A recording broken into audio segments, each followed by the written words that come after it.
غوث اعظم رحمۃ اللہ تعالی اگر اتنے بڑے عالم سی، توجہ فرمائے جی، اتنے بڑے عالم سی کہ آپ نے پھر کتاباں کیوں نہیں لکھی؟ توجہ فرماؤ، آپ نے کتاباں کیوں نہیں لکھی؟ حضرات بڑی توجہ دے نال گل سنیا جی۔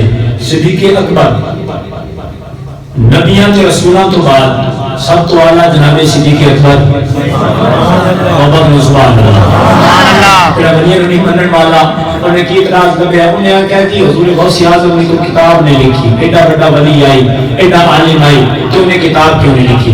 چھوٹا جہا سوال کر لیا جی، ٹھیک ہے جی، اگر کتاب لکھنا ہی عالم ہونے کی دلیل ہے کہ ذرا بھی خاص صدیق اکبر نے کنیاں لکھیاں ہیں؟ گل سمجھ آئی تو سبحان اللہ بول سکتے ہیں۔ صدیق تو بعد کوئی کائنات افضل ہو سکتا ہے؟ بولو تو صحیح ہے۔ نبیوں کے رسولوں تو بعد جنہوں سرکار نے اپنا یار بنایا، یار بنایا، تو چلو ٹھیک ہے، صدیق کو چھڑ دو، جنہوں مولا علی، جنہوں میرے مصطفیٰ نے فرمایا انا مدینہ العلم و علی بابو آزر ہے، کیا علی نے کتنی کتابیں لکھیاں ہیں؟ کتاباں لے کے آؤ، علی نے کنیاں لکھیاں نے، صدیق نے کنیاں لکھیاں نے، عمر نے کنیاں لکھیاں نے، عثمان نے کنیاں لکھیاں نے، علی نے کنیاں لکھیاں نے، حسن نے کنیاں لکھیاں نے، حسین نے کنیاں لکھیاں نے۔ تو مردہ مر جائے گا کتاب نہیں لے کے آئے گا، کیوں؟ کیونکہ حضرات تو کتابوں نے محتاج ہوتے تھے کتاباں لے کے جاتے ہیں، اور اپنی بارگاہ آنے والے پہ نظر فرمایا کرتے ہیں۔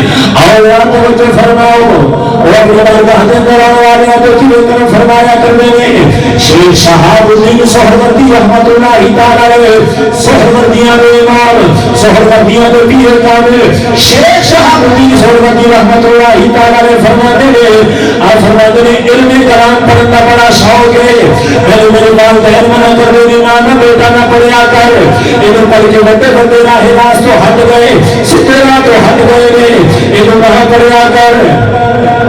جو فرماؤ نے گفتگو روکی ہے، گل روکی ہے، کیوں؟ میں پہلے گل واضح کرا میں علم کلام، تو ہم گل سمجھنا ہے علم کلام کیا ہے۔ آج کے دور میں علم